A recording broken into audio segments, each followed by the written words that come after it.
So how many times has your organization been sitting around at a meeting and someone said, we need more stories. We have to find more stories to tell. And maybe you've even felt that way.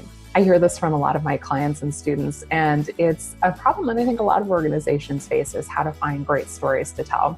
So today I want to give you an example of how one organization is doing this through a really fantastic email I saw in my inbox recently, and give you an example of how they've used a public-facing story collection form to actually procure these stories. And I think it's a really great case study to share with you. My name is Vanessa Chase Lakshan, and I'm the founder and president of the Storytelling Nonprofit, a consulting and training company that works with organizations to help them tell stories that raise money and awareness. And you're here watching this video on how to tell more stories. So here, I'm going to show you my screen just to give you a view of this email so you can see it. Give me just a second. So here we go.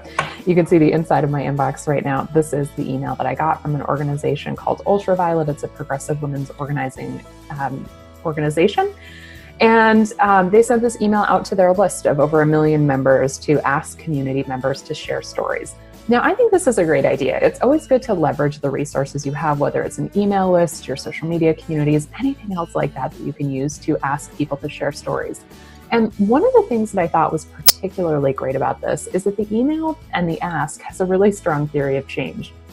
So they give people a great reason to actually be sharing this story. And I'll highlight it here.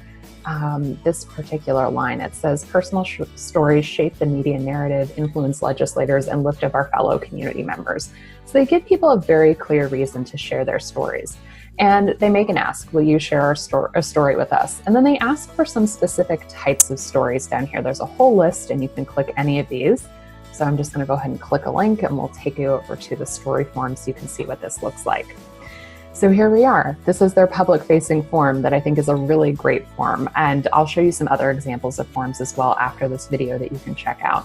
So this one here, there's just a little bit of text on the side, tells people again why it's important to share the stories. They say telling our stories are a powerful tool for creating change. Your stories and willingness to share them can promote economic justice and security, improve access to healthcare, including abortion care, and help transform our culture of gender-based violence to one of dignity and respect.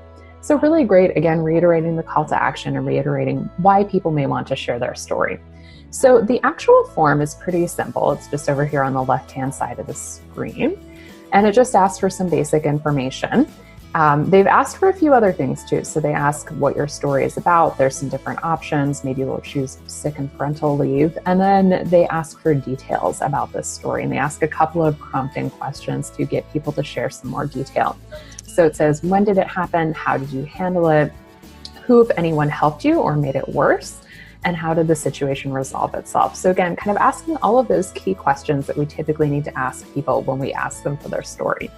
Now, the other thing that I think is really good about this form that they've included are these checkboxes down here at the bottom. So it says, can Ultraviolet share your story? Yes, with journalists and media outlets. Yes, on social media. Yes, in emails to Ultraviolet members, or I'm not sure. So again, a really great way just to ensure there's consent and that you're asking for people for that up front.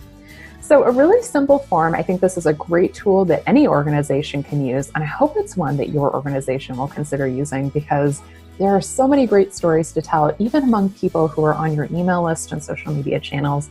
All you need to do is ask them for that story. I hope you've enjoyed this quick example and case study of a story collection form. I'm going to post a video link here at the end of this video you can check out to how to actually create your own form using Google Forms, so be sure to check that out as well. And if you've enjoyed this video, be sure to click the button in the lower right-hand side of the screen to subscribe to our YouTube channel.